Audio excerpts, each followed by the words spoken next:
I think there has been and maybe still continues to be a little bit of controversy on this topic. And I don't think we're going to shy away from talking about that, should I? But yeah, there's definitely conversations on social between should I boost? Should I not boost? I think it's hard to say they're kind of both on the you should boost.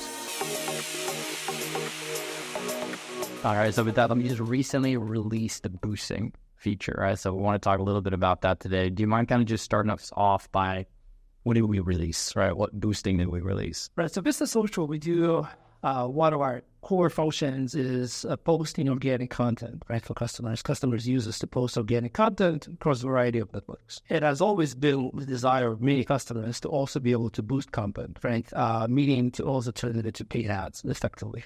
Today, we've released a version that allows you to boost it across Facebook, Instagram, TikTok, LinkedIn, Pinterest, and Twitter. So we got 6 networks, which means that with a click of a button, you can basically boost to all 6 networks as you are scheduling. So completely effortless. Okay. So when we talk about boosting, though, because there might be some listeners who maybe haven't heard of it, or maybe they have, they're like, I don't know, what is it? Let's talk about what boosting is. Yeah, so essentially, boosting is really a fancy word for creating an ad out of organic feeds, meaning that you've posted organically, and now you want to turn it into an ad, thereby boosting. In reality, typically, the ads are created through the ads manager. You upload your creative, you configure your audience, you set up parameters like audience targeting and, whatever else, and then you create an ad. So boosting is like a shortcut to creating ads. And so how would that be different than, like you're saying, going into the ads manager and then picking my targeting, picking my objective? How is that different than what the social is proposing here? Well, it's really not different, but it's a lot more convenient because basically before you would have to create those 6 posts on those 6 networks and then go to each network's independently boosting it. Here you can create predefined settings for your boost, so certain amount of dollars for so many days, certain countries, certain interests within the audience, and you will do that for every network. And that as you're scheduling, you will deploy those boost configurations. You can just click on a button. You literally select from the drop down the boost for that specific network, and you're done. As a matter of fact, if you're publishing and you only want to boost to Facebook, so that's a possibility too, or you boost all 6, it's really your call. I know we've talked about this in a different episode, but each network is so complex. When we're just talking about an organic post in itself, there's so many options, location tagging, product tagging, there's a million things. So talk to me a little bit about how it was to kind of build this for all these different networks, and are we kind of taking into account what the boosting kind of would look like for these different networks? Yeah, so it was not an easy project to complete specifically due to all the differences that the networks have, right? So you have boosting or ad creation, there are certain similarities. There's a certain amount of commonality between the different networks. There's a concept of campaign or ad group or ad set, and the targeting is a little different. Some networks allow you to target by interests, some by age, some by gender, some not, due to privacy issues. So there's certainly some degree of complexity to sort of combine all of that in one easy-to-use interface. Certainly, again, the convenience of being able to kind of do it from one interface is certainly there. What would possibly talk about the differences between, let's say, what a boosted post is versus what an ad is versus what a dark post is. So let's maybe define some terminology around that as well. So the organic post is just that. A post to a social network, right? A boosted post is that organic post turned into an ad. A dark post is just an ad kind of running out there in the background. Certainly, running paid campaigns needs to be done with care because you're spending money. So unlike organic content where you post and you can try as many times as you like, you can try as many times as you like with ads as well, but it's going to cost you a little money. A lot of companies, they have people that run ads specifically. It's a focused job. It's a very specific process. So, but that takes quite a bit of effort. So for like a small business or for somebody who wants to sort of boost stuff or promote stuff at scale, having an independent resource that goes out and creates ads independent of your organic content strategy is, let's just say, problematic logistically. So boosting is sort of like an easy way to promote content without kind of getting into details, into the weeds, into the complexities of ads per se. I don't think one contradicts the other. I think they kind of coexist. Perhaps the way to look at it is that the boosting is a quick and easy way of promoting content. Perhaps if you are looking for strategically deployed ads that funnel one audience into another, this may not be the best tool for you. But if you're looking to just sort of light something on fire, that's something that's very hot, new product announcement and whatnot, then boosting is very, very simple and effective. I think there has been and maybe still continues to be a little bit of controversy on this topic, and I don't think we're going to shy away from talking about that today. But yeah, there's definitely conversations on social between should I boost, should I not boost. I think it's hard to say they're kind of both on the you should boost, right? Because I think, like you're saying, there's definitely situations and use cases and different types of customers who are on social who are trying to get this specific post or these sets of posts in front of more people where the boosting makes sense. So can we give maybe a little bit more of an example of where boosting makes a lot of sense, and maybe even some questions that they should ask themselves to determine whether this is going to make sense or not? I personally feel that boosting is more of an awareness play than perhaps going after specific conversions. The awareness, and the difference perhaps being that the awareness is purely about people of all walks of life. Although, as I had said, you can target these boosts just as well as you can target campaigns when you kind of create the ads manager. But the awareness play ensures that larger value of people outside of your followers, right, get to see it. As much as maybe some more foundational marketing, some more foundational paid advertising dictates that funneling has to be deployed, that you have to create multiple audiences, you have to create local audiences, you have to funnel one into another once the ad is seen. I'm not disputing, right, that is a viable strategy, although I've seen plenty of examples that even that fails. Right? Imagine a situation where you want to gain that extra benefit of having a boosted post, especially if you're competing with somebody, but you can't afford necessarily to hire a full-time staffer, right, who would run your ad, all the while not guaranteeing the results either. So I think the academic nature of some of these discussions that perhaps strategically deployed ads are a good thing, and perhaps the random nature of the boosts is not a good thing. I think it's just that, like, it's academia. Clearly, the strategically deployed anything is better than something that's random, But I think the reality on the ground is that for $25, for $50 a day, your post can go from 1 or 2 or 3 likes to several dozen, if not hundreds, right? And there's clear benefit and value to that. Perhaps not so much, again, on the strategic conversion basis, but certainly what people will know about your brand. It will lead to more conversations. It will lead to more engagement. Yeah, absolutely. I think we're talking about as well on the fact that it's not just Ads Manager for Meta, and it's not just Instagram. We're not just talking about Facebook. It's every network where this is possible, pretty much at this point. I know we've been floating around the concept or a descriptor for Vista Social where everything means everything for us. And so talk about the mindset beyond, because this isn't the first time a social scheduler, social media management platform has said, hey, let's boost. Let's do that, right? So talk a little bit about the idea behind why we wanted to get into it and why we decided to do everything.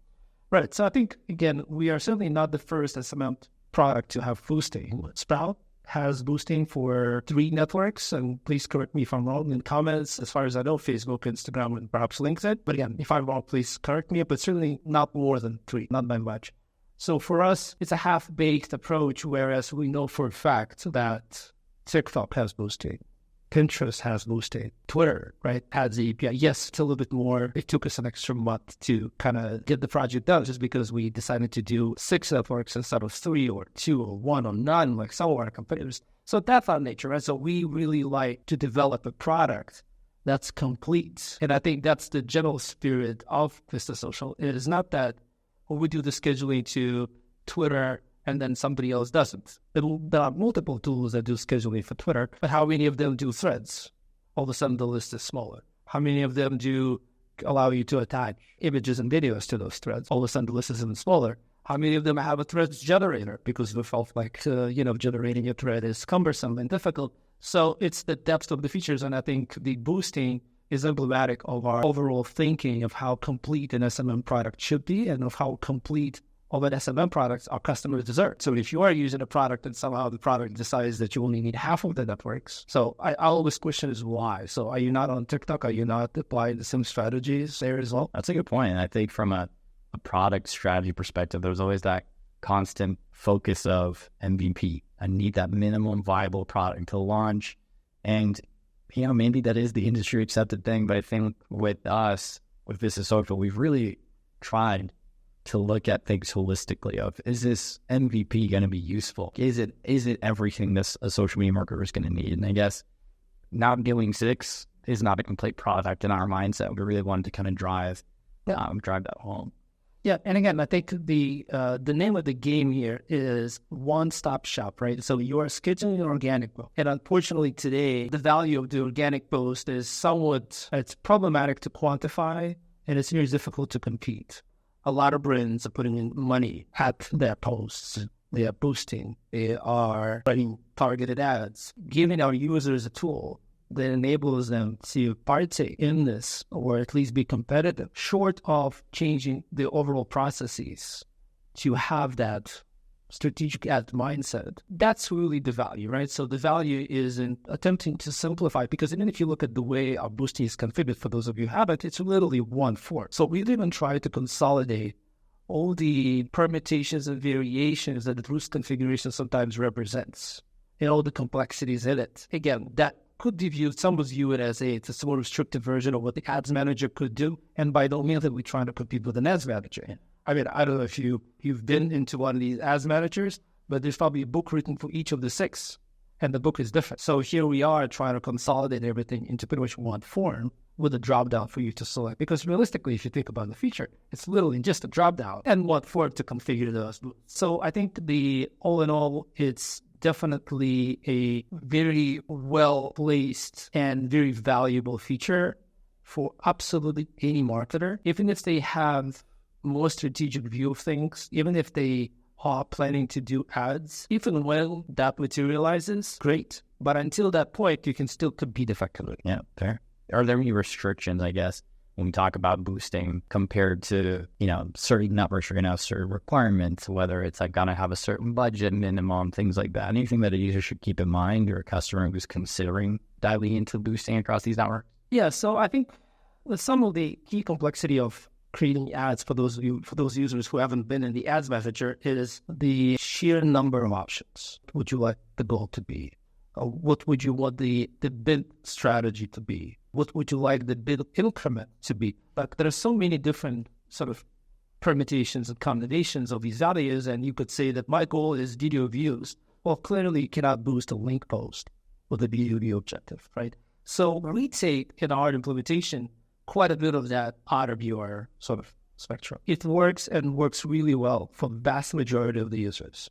So we did try to simplify it because, again, the ads managers natively, I don't want to say terrible, but it's a very complicated tool to use, right? And by no means we've tried to mimic that. We've just the opposite. We've tried to simplify it. I think on average, boost configuration is probably 5 to 6 fields in our system, all the while giving you all the targeting you need. But it's going to smartly figure out the bid strategy. It's going to smartly figure out the objectives. If you're posting your videos, it's going to pick the right one. So there's quite a bit of that. So it's simplifying it, but sometimes the simplification, or rather maybe a lack of simplification, really results in people not being able to use it. Yeah. So like if you click on the boosting natively in the network, you might just be completely appalled by just sheer number of options. Figuring them out could be a detractor. While not boosting is perhaps okay, kind of going back to you needing to compete or getting that extra kind of juice right out of your posts, I mean, you're not winning at that point.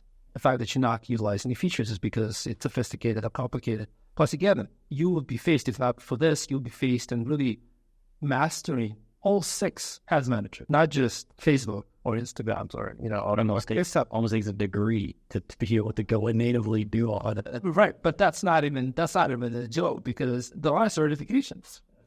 Yeah, there are certifications for each platforms. I mean, these networks, they host classes. You go and Google and there'll be hours-long explainers. And again, I just want to kind of also reiterate, I'm not at all disputing the fact that strategic ads placement or strategic ads are like a very important aspect of strategic marketing, right?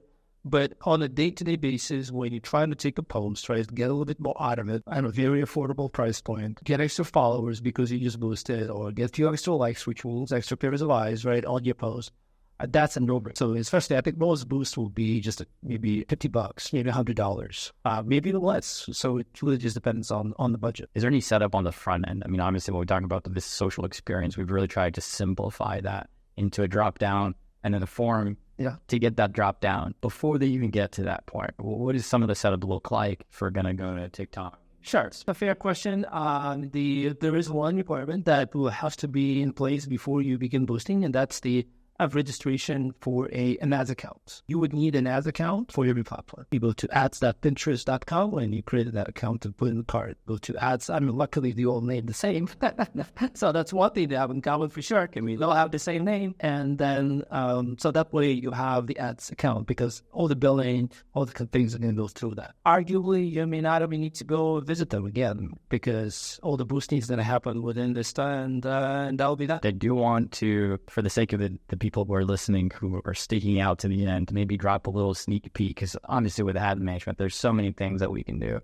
Can we talk a little bit about what's on the horizon? Is there something coming up with the ads management, the boosting specifically that we've been working on, whether it's top of mind for you and the dev team? Yeah, so I think boosting is kind of interesting because basically you post organically and then the post is boosted. We are certainly looking at smarter timing of boosts. So for example, today we already have a delay for when the post is boosted once it's published, meaning that it publishes, maybe it sticks around for an hour or two, and then it be boosted, right? There is some appetite within the sort of, at least the marketers that we've kind of spoke to in focus groups, to have that be a little bit more rule-based, where, let's boost it once it reaches 50 likes, or not reaches 50 likes, whenever it's more important, or maybe a certain number of impressions. Or let me boost it on a specific time.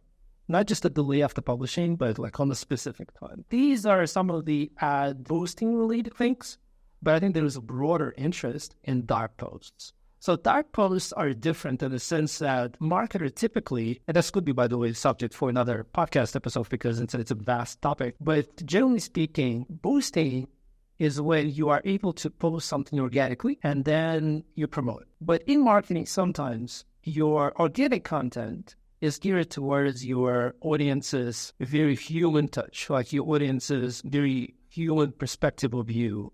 And you don't really want to push them too hard, or you really want to offer value in the form of some lifestyle content or some really informative content, right?